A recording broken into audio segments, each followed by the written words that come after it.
ஆண்டவரும் ரட்சகருமாகிய இயேசு கிறிஸ்து நாமத்தினாலே உங்களுக்கு அன்பின் வாழ்த்துக்கள். இந்த நாளிலே ஆண்டவர் முதல் நாளை காசிய தேவனுக்கு கொடாமுடி நன்றி. இந்த நாளிலும் நம் தேவன் நமக்கு ஆசீர்வாதங்களை பொழிந்தருகிறார். இந்த மாதத்திலே இந்த மாதத்திலே நம்மை காண செய்த தேவன் இந்த மாதமும் கர்த்தர் கனியை போல பாதுகாத்து நடத்துவார். ஆண்டவருடைய வார்த்தைக்கு நேராக கடச்சது முன்பாக எல்லோரும் தலைகளை தாழ்த்தி கண்களை மூடி நாம் ஜெபிப்போம். எங்கள் பரிசுத்தமும் அன்பு நிறைந்த நல்ல ஆவியானவரே, இந்த ஆஸ்வதிக்கப்பட்டதான இந்த மனமகிழ்ச்சியான அப்பாயிலே காலையிலே காலம் நன்றியோடு துதிக்கிறோம், ஸ்தோத்திரிக்கிறோம். ஆண்டவரே, இந்த நாளிலே கர்த்தருடைய வார்த்தை மூலமாக எங்களை கூட பேசுங்க. எங்களோடு ஆண்டவரை நடத்துகிறவருடைய கிருபைக்காக இறக்கத்திற்காக நாங்கள் நன்றி செலுத்துகிறோம். ஆவியானவரே, நீர் எங்கே எங்கள் விடுதலை உண்டு. அப்பாவுடைய வார்த்தை மூலமாக கர்த்தர் எங்களை கூட பேசுங்க. எங்களை மறைத்து நீர் வெளிப்படுங்க. இயேசு நாம் ஜெபிக்கிறாங்க பிதாவே, ஆமென். வாசிக்கும்படியாக தெரிந்து கொள்ளப்பட்டதான வேத வசனம் யாத்திராகமம் 17ஆம் அதிகாரம் 1-11 முதல் 14 வசனங்களுடைய. மோசே தன் கையை ஏறெடுத்திருக்கையில் இஸ்ரவேலை மேற்கொண்டார்கள். அவன் தன் கையை தாழ விடுகையில் அமலேக்கும் மேற்கொண்டார். மோசேயின் கைகள் அசந்து போயிற்று. அப்பொழுது அவர்கள் ஒரு கல்லை கொண்டு வந்து அவன் கீழே வைத்தார்கள். அதன் மேல் உட்கார்ந்தார்கள். ஆரோன் ஒருவன் ஒரு பக்கத்தில் ஒருவன் மறுபக்கத்திலும் இருந்து அவன் கைகளை தாங்கினார்கள். இவ்விதமாய் அவன் கைகள் சூரியன் அஸ்தமிக்கும் வரைக்கும் ஒரே நிலையில் இருந்தது. யோசுவா அமலேக்கை அவன் ஜனங்களையும் பட்டய கருவினாலே முறியடித்து பின்பு கர்த்தர் மோசேயை நோக்கி, இதை நினைவு கூறப்பட்டு நீ ஒரு புஸ்தகத்தில் எழுதி யோசுவாவின் செவி கேட்கும்படி வாசி. அமலேக்கை வானத்தின் கீழெங்கும் இராதபடிக்கு நாசம் பண்ணுவேன் என்றார். மோசே ஒரு பலிபீடத்தை கட்டி அதற்கு யெகோவா நிசி என்று பெயரிட்டு, அமலேக்கின் கை கர்த்தருடைய சிங்காசனத்துக்கு விரோதமாக இருந்தபடியால் தலைமுறை தோறும் அவனுக்கு விரோதமாக கர்த்தரின் யுத்தம் நடக்கும் என்றார். அல்லேலூயா, அல்லேலூயா. கர்த்தர் இந்த நாளிலே நமக்கு ஒரு வார்த்தை கொடுக்கிறார். என்ன வார்த்தை கொடுத்தார் என்றால், கர்த்தரை உயர்த்துங்கள், அவர் நமக்கு வெற்றியை கொடுக்கிறார்.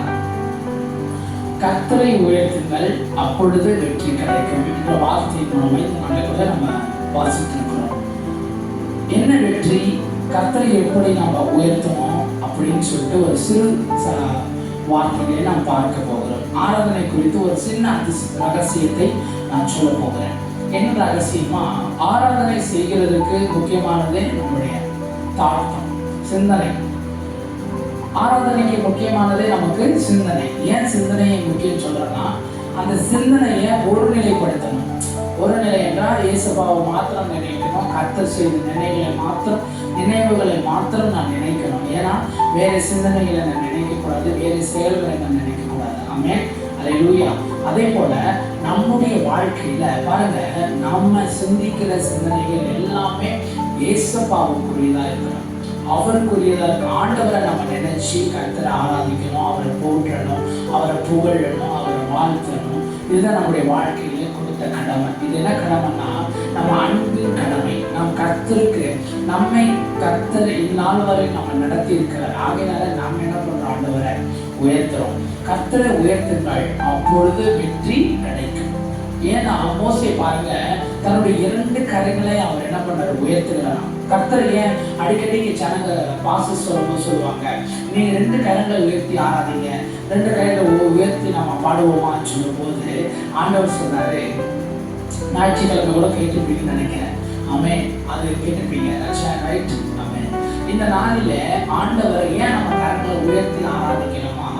ஆண்டவர் சொல்றாரு பாருங்க, எப்போ உன் கரங்களை நீ உயர்த்தி நீ ஆராதிக்கிறாயோ அப்பொழுது உன்னுடைய சூழ்நிலைகள் மாற்றப்படும், உனக்கு ஒரு வெற்றி கிடைக்கும். ஏன்னா மோசே அவர் தன் கைகளை உயர்த்தி கர்த்தரை துதிக்கும் போது, கர்த்தரை நினைக்கும் போது, கர்த்தர் இந்த ஜனங்களுக்கு ஜெயத்தை கொடுப்பார் என்று நினைக்கும் போது அந்த ஜெயத்தை கர்த்தர் கொடுத்தார். எப்போ தன்னுடைய கைகளை அவர் எப்பொழுது தளர்ந்து கீழே விழுகிறதோ அப்பொழுது அந்த இஸ்ரவேல் ஜனங்கள் என்ன பண்றாங்க? அமெரிக்கையோட அவங்க யுத்தம் பண்ணாமல் மடிந்து போகிறார்கள்.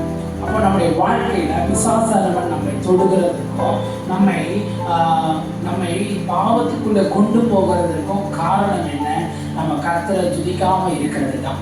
நம்ம கர்த்தரை துதிக்க துதிக்க துதிக்க நம்முடைய கட்டுகள் உடைக்கப்படும், நம்முடைய காயங்கள் மாற்றப்படும், நம்முடைய சூழ்நிலைகள் மாற்றப்படும்.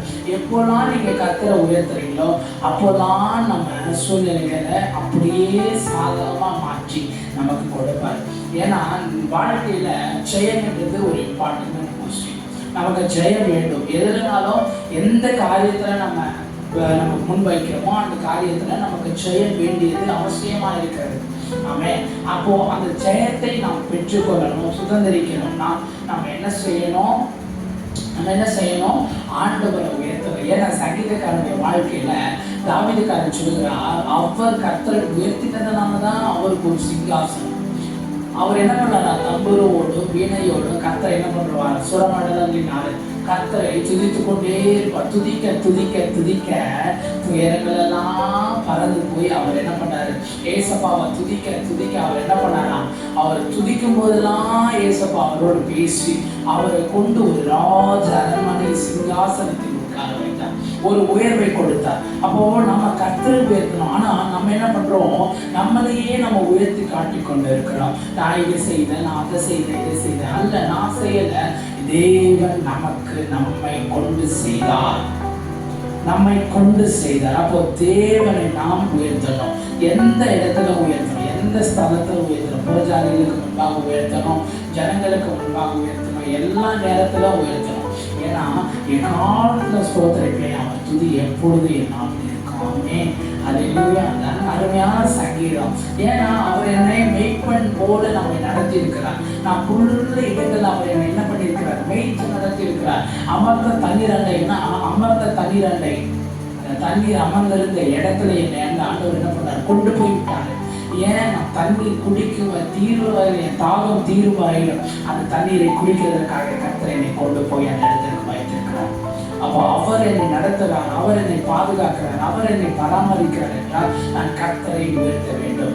அவர் என்னை நடத்துகிறாங்க, அவர் என்னை பாதுகாக்கிறார். யாரெல்லாம் நீங்க நினைக்கிறீங்களோ கர்த்தரை இப்பொழுது சொல்லுகிறேன், நீங்க கர்த்தரை உயர்த்தி பாருங்க. இந்த மாதம் உங்களுக்கு ஒரு பெரிதான ஆசீர்வாதம் மாதமாய் மாறும். இந்த மாதமானது உங்களுக்கு ஒரு நன்மையான மாதமாய் மாறும். ஏனென்றால் கர்த்தர் சொல்கிறார், நன்மையானது தருவேன், அப்பொழுது இன்றே தருவேன் என்று சொல்கிறது போல அது அவைகளை நாம் பெற்றுக்கொள்ள, ஒரு நன்மையான ஆசீர்வாதத்தை பெற்றுக்கொள்ளணும் அப்படின்னா நம்ம ஆராதிக்கணும், நம்ம துதிக்கணும், ஆண்டவரை நம்ம போற்றணும். அல்லேலூயா. நீங்க போற்றுங்க, வாழ்க்கை மாறும், பிரச்சனைகள் மாறும். ஏனென்றால் பாருங்க, யாத்திராகமா 15ஆம் அதிகாரத்துல எல்லாம் திருப்பி கொள்ளலாம். 15ஆம் அதிகாரம் முதல் வசனத்தை நம்ம வாசிக்கிறோம். அப்பொழுது மோசேயும் இஸ்ரவேல் புத்திரரும் கர்த்தரை புகழ்ந்து பாடின பாட்டு, கர்த்தரை பாடுவேன், அவர் மகிமையாய் வீட்டி சிறந்தார், குதிரையும் குதிரை வீரனையும் கடலிலே தள்ளினார். அல்லேலூயா. அப்போ பாருங்க, கர்த்தரின் கடலும் கீதமுமானவர். அப்போ நான் கீதமாக இருக்கிறேன். அவர் சங்கீதங்களின் தேவனா இருக்க, அவரை பாட பாட அவர் நமக்கான வெற்றிகளை நமக்கு கொடுத்துட்டே இருக்கிறார். ஏன்னா அவர் சொல்லுங்க, கர்த்தரை புகழ்ந்து பாடின பாட்டு, கர்த்தரை பாடுவேன். அவர் என்ன பண்ணாரு? மகிமையாய் வெற்றி செய்றார். மகிமையான காரியங்களை செய்ய நமக்கு விரோதமாய் வருகிற ஆயுதங்களை அவர் என்ன பண்ணார்? ஒன்றும் வாய்க்காமல் போக செய்கிறார். ஆகையினால நம்ம என்ன பண்ணணும்? ஆண்டவரை துதிக்கணும், ஆண்டவரை உயர்த்தணும். நீங்க உயர்த்தி பாருங்க. தன்னுடைய வாழ்க்கையில இருக்கிற பிரச்சனைகள், நீங்க இப்ப ஏற்பட்ட பிரச்சனைகள் இருக்கலாம், சூழ்நிலைகள் இருக்கலாம், ஏதோ ஒரு பிராபலங்களில் இருக்கலாம். நீங்க கர்த்தரை என்னென்றைக்கும் உயர்த்தி பாருங்க.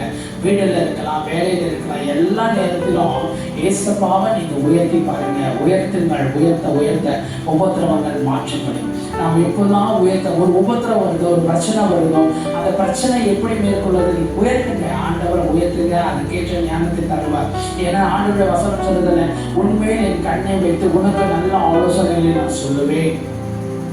அப்போ நல்ல ஆலோசனைனா, அப்போ நம்ம துதிக்கும் போது ஒரு ஆலோசனை கிடைக்கும். ஆண்டவரே, ஓகேப்பா, இந்த வழியா, இந்த செய்யணுமா, சீரியஸப்பா, நான் இதை இந்த வாழ்க்கை வந்து காரியத்தை என்ன பண்றேன், இப்படி செய்யறேன். ஏன்னா ஆண்டவர் நீங்க சொல்லிட்டீங்க, நீங்க சொன்னதினால் நான் என்ன பண்றேன், செய்யறேன். அப்போ பாருங்க, ஆண்டவர் சொல்ற கர்த்தரை உயர்த்துங்க, அப்பொழுது மகிமையான காரியங்கள் வெளிப்படும், வெற்றியான காரியங்கள் வெற்றிப்படும். கர்த்தர் தாமே திருவசனங்களை நமக்கு என்று ஆசீர்வதித்து வருவாராக. எல்லோரும் கண்கள் கூடி நம்ம அப்பொழுது செபிப்போமா? பரிசுத்தமும் அன்பு நிறைந்த நல்ல ஆவியானவரே, இந்த ஆசீர்வதிக்கப்படலாம் இந்த மன மகிழ்ச்சியானப்பா இந்த காலவெளிக்காக நன்றியோடு துதிக்கிறோம், ஸ்தோத்திரிக்கிறோம். இந்த நாளிலே கர்த்தர் விசேஷித்த கிருபைகளை தந்து விசேஷித்த ஆண்டவரே இந்த மாதத்தின் அப்பத்தை தண்ணீரை ஆசீர்வதிங்க ராஜா. இந்த வீடியோ பார்த்து கொண்டிருக்கிற ஒவ்வொருவர்கள் மேலும் விசேஷித்த கிருபை அப்பா என்னென்ன வேக்கத்தோடு வாஞ்சையோடு இதை பார்த்து கொண்டிருக்கிறார்களோ இந்த வார்த்தை கேட்கும் பொழுது அவர்களுடைய இருதயத்தில் சமாதானம் கிடைப்பதாகப்பா, சுகம் வருவதாக, சுகம் பலன் மாற்றங்களை கொடுப்பதாக நினைச்சாங்க. தகப்பனே இந்த வார்த்தைகளை அவங்க விசுவாசத்து உண்மை ஆண்டவரே உண்மை உயர்த்த போதெல்லாம் கட்டாவே அவங்க மேல் ஆண்டவரே கொண்ட அன்புக்காக ஸ்தோத்திரம். இசப்பா நீங்க கொடுக்க போகிற வெற்றி வாழ்க்கைக்காக நாங்கள் ஸ்தோத்திரிக்கிறோம். அப்பா உயர்த்துங்கள், அப்பொழுது உயர்த்துங்கள், உபத்திரவங்கள் ஓடி போகும் என்று சொன்ன தேவன். அப்பா இப்பொழுது கர்த்தரைகளை நடத்துகிற பாதுகாக்கிறது அனுப்பா. இசப்பா என்னென்ன தேவைகளோடு அப்பா இருக்கிறார்கள் அனைத்து தேவைகள் எல்லாருக்கும் சந்திக்கப்பட கட்டளை கருவி பாராட்டுங்க. எல்லா தேவைகளையும் சந்திக்க மரண படுக்கைகள் யாரெல்லாம் இருக்கிறாங்களோ ஆண்டவரே அந்த மரண படுக்கைகளை கட்ட மாற்று ஜெயத்தை தாங்கப்பா. இந்த மாதம் ஒரு ஜெயம் கொடுக்கிற நாளுமாய் மாற்றப்படும் என்று நாங்கள் ஜெபிக்கிறோம். இயேசுவின் நாமத்தில் ஜெபிக்கிற நல்ல பிதாவே, ஆமென். என் ஆத்துமாவே கர்த்தரை ஸ்தோத்திரி, என் மூலமே பரிசுத்த நாமத்தை ஸ்தோத்திரி. என் ஆத்துமாவே கர்த்தரை ஸ்தோத்திரி, கர்த்தர் செய்த சகல உபகாரங்களை மறவாதே. ஆமென். God bless you. கர்த்தர் உங்களை ஆசீர்வதிப்பாராக. ஆமென்.